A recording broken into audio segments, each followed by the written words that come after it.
me Tony, and I'm in COM 1100. It's an online course, and we were told to do not an impromptu speech, but a speech concerning a specific, research that we did. And what I'll be talking to you guys about is women in STEM, all right? Now, what I've noticed over my experiences in research is that a lot of companies have more men, right? Less women. Now, this is important to note because a lot of times women can have a keen eyesight and they can understand and find some details that men aren't necessarily able to find. And that's just proven facts. Now, what I want you guys to gain at the end of this talk is that I want you guys to think about what you can do as far as the recruitment process of women into STEM-related fields. Not only just in bachelor's and master's and PhDs, but also in the occupation areas. Now, there's been 3 main points that I've gathered, again, from experience and research that I want to talk to you guys about that I think is groundbreaking as far as the reason why there are not many women in STEM-related fields. That's most degrees are given to women. Women are naturally caregivers, and also most women are not committed to the recruitment of women into STEM. All right? Let's talk about the first point. But before I do that, I want to give you guys some statistics. In the year 2014, just 2 years ago, 3 years ago. In 2014, the National Science Foundation reported that 1.1 million women graduated, while only 800,000 men graduated with bachelor's degrees. Okay, so just think about that number. 300,000 more women graduated more than men. And that's not just science and engineering or STEM, that's all majors in general, okay, down to theater, okay? In the same year, science and engineering master's degrees were earned by 92,000 men and only 78,000 women. Just 7.1% of that 1.1 million population. So that's very low of the turnout of the people who were women who graduated bachelor's degrees and went on to higher education. Occupation statistics. In 2015, the National Science Foundation reported that almost 12 million women in all occupations were employed. Only 1.8 million were in science. That's 15%.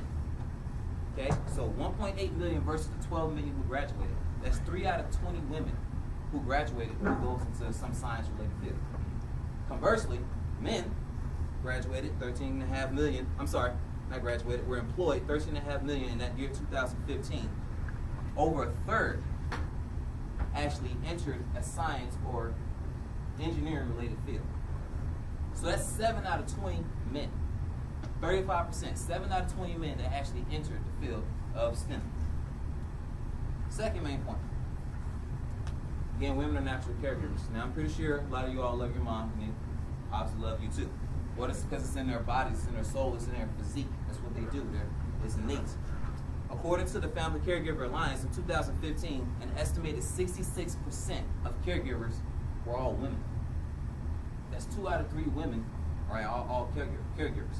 That's not to say it's a bad profession to go into, but kind of wants some of those populations to come into the STEM-related fields. Just like the reason why you guys are here today, those of you are women. Okay?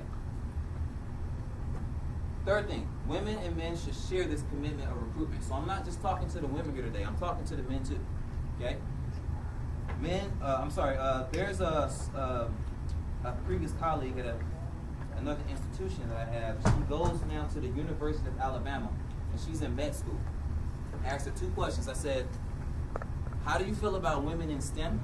And also, what are you doing as far as the recruitment process to make sure there are more women that come into the STEM-related fields? She responded saying, it is important due to current low population of women in upper level STEM.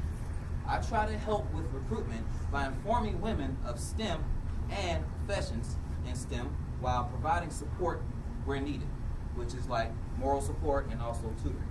So there wasn't much commitment or anything she was doing actively involved in order to promote women in the STEM-related fields. I have another colleague of mine who actually goes here at Kennesaw State University from the Electrical Engineering Department. She says to those 2 questions, women bring creativity and collaboration. They offer alternative views. I do motivate women in STEM by reminding them of the financial securities in the field, but when it comes to recruitment, I lack that portion. And I'm pretty sure some of you guys are probably in the same position, which is not a bad thing. It just hasn't been brought to your attention yet. But I want to bring it to all of you guys' attention that we have to start recruiting more women into the field because we need that keen eyesight. All right. So in conclusion, women earn more degrees than men. They're natural caregivers, and they have a lack of commitment towards recruitment of their own gender into STEM-related fields. Who's heard of Hidden Figures before, the movie? Who's watched it? Okay. All right, so in Hidden Figures, a woman named by Katherine G. Johnson, Dorothy Vaughan, and Mary Jackson, sorry. These three women were very instrumental in a process in order to send a man into orbit around the planet. And they were able to cultivate the math behind getting him from an elliptical shaped orbit and actually getting him back to planet Earth safely. Now, there's a lot of mechanics, a lot of things that can go wrong, and they were able to find the mathematics in order to pretty much get us ahead in the space race. So that's just one of the few things that women actually have power inside of STEM and science-related fields. So if the recruitment process fails, then we're going to fail as a generation as far as getting STEM-related women. And that concludes my talk.